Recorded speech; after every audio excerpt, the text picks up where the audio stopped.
Après 5 ans et 4 mois, soit 1941 jours de captivité, Gilad Shalit est enfin libre.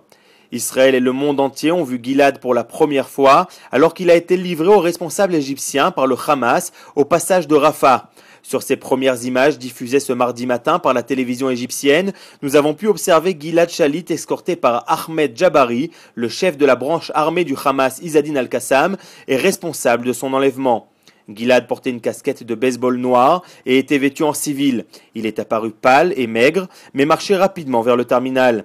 À 11h, le porte-parole de Tzahal a enfin annoncé que Gilad Shalit était entre les mains d'Israël et il a été escorté par les militaires israéliens vers une base militaire voisine afin de subir des examens médicaux et psychologiques, au terme desquels il s'avère que Gilad se porte bien, même s'il souffre apparemment d'un affaiblissement général causé par une malnutrition prolongée.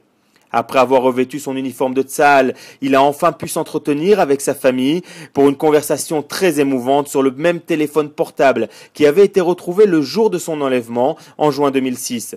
Il est à présent en route vers Mitzpéila où l'attendent impatiemment ses parents et des milliers d'Israéliens venus l'accueillir. Dans le même temps, les 477 terroristes palestiniens qu'Israël a accepté de libérer dans la première étape de la transaction ont été dispersés à Gaza, en Judée-Samarie et dans les différents points en Israël prévus par l'accord. 40 de ces prisonniers seront transférés vers l'Égypte, la Turquie, la Syrie et le Qatar.